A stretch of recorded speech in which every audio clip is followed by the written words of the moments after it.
যুক্তরাজ্যের অর্থ মন্ত্রণালয়ের অর্থনীতি বিষয়ক মিনিস্টারের পদ থেকে পদত্যাগ করেছেন টিউলিপ সিদ্দিক। বাংলাদেশে আওয়ামী লীগ ও শেখ পরিবারের দুর্নীতির সঙ্গে তার নাম উঠে আসার প্রেক্ষাপটে মঙ্গলবার ব্রিটিশ প্রধানমন্ত্রী কিয়ার স্টারমারের কাছে পদত্যাগপত্র জমা দেন তিনি। টিউলিপের পদত্যাগপত্রটি পাঠকদের জন্য তুলে ধরা হল। প্রিয় প্রধানমন্ত্রী, সাম্প্রতিক সপ্তাহগুলোতে আমার প্রতি আপনি যে আস্থা প্রদর্শন করেছেন তার জন্য আপনাকে ধন্যবাদ। মন্ত্রীদের মানদণ্ড বিষয়ক আপনার স্বাধীন উপদেষ্টা স্যার লরি ম্যাগনাসকে ধন্যবাদ জানাই, যিনি আমার স্বপ্রণোদিত আবেদন দ্রুত এবং পুঙ্খানুপুঙ্খভাবে পর্যালোচনা করেছেন এবং আমার বর্তমান ও অতীত আর্থিক এবং বাসস্থান সংক্রান্ত তথ্য বিস্তারিতভাবে শেয়ার করার সুযোগ দিয়েছেন। আপনি অবগত আছেন, আমার অনুরোধের বিষয়টি নিয়ে গভীর পর্যালোচনা করার পর স্যার লরি নিশ্চিত করেছেন আমি মন্ত্রিত্ব বিধি ভঙ্গ করিনি। তিনি উল্লেখ করেছেন, আমার মালিকানাধীন বা বসবাসকৃত সম্পত্তি বা আমার কোনো সম্পদ বৈধ উপায় ছাড়া অন্য কোনো উৎস থেকে এসেছে এমন কোনো প্রমাণ নেই। আমার পারিবারিক সম্পর্ক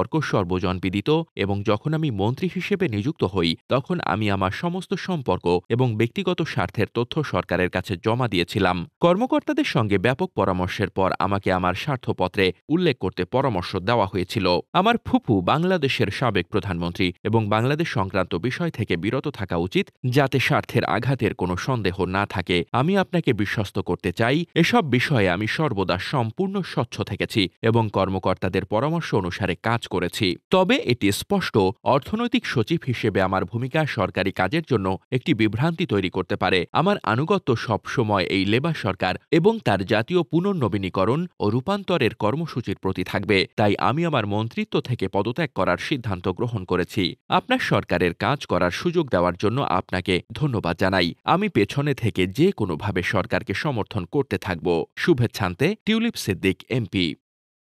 টিউলিপের বিরুদ্ধে অভিযোগ ওঠে তিনি তার খালা শেখ হাসিনার দুর্নীতির সঙ্গে সম্পৃক্ত।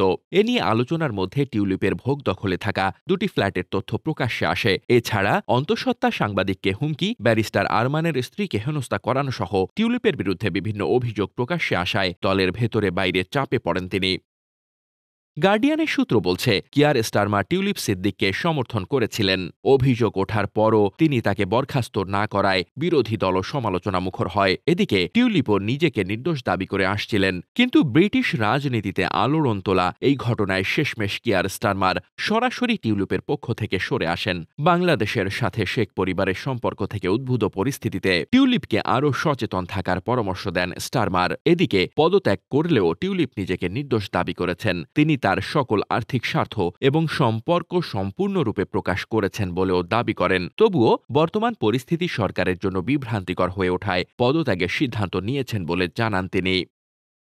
প্রসঙ্গত, টিউলিপ সিদ্দিকের দখলে থাকা আরও দুটি ফ্ল্যাটের সন্ধান মিলেছে। প্রথম ফ্ল্যাটটি বাংলাদেশি ব্যবসায়ীর কাছ থেকে পেয়েছেন তিনি। যুক্তরাজ্য ভিত্তিক সংবাদ মাধ্যম ফিনান্সিয়াল টাইমস জানিয়েছে, বাংলাদেশে ক্ষমতাচ্যুত শেখ হাসিনার ঘনিষ্ঠ ব্যক্তিদের সঙ্গে যোগাযোগ রয়েছে ওই ব্যবসায়ীর। খবরে বলা হয়, যুক্তরাজ্যের রাজধানী লন্ডনে দেশটির ক্ষমতাসীন লেবার পার্টির মন্ত্রী টিউলিপ সিদ্দিককে একটি ফ্ল্যাট দিয়েছিলেন আব্দুল মোতালিফ নামের একজন আবাসন ব্যবসায়ী। তবে ওই ফ্ল্যাটের বিনিময়ে কোনো অর্থ পরিশোধ করতে হয়নি টিউলিপ সিদ্দিককে। বিনামূল্যে ফ্ল্যাট হস্তান্তরের তথ্য উঠে এসেছে যুক্তরাজ্যের ভূমি নিবন্ধন সংক্রান্ত নথিপত্রে। যুক্তরাজ্যের ভূমি নিবন্ধন সংক্রান্ত নথিতে বলা হয়েছে, বিনামূল্যে পাওয়া ওই ফ্ল্যাট লন্ডনের কিংস ক্রস এলাকার কাছে অবস্থিত। 2004 সালে ফ্ল্যাটটি টিউলিপকে দেওয়া হয়।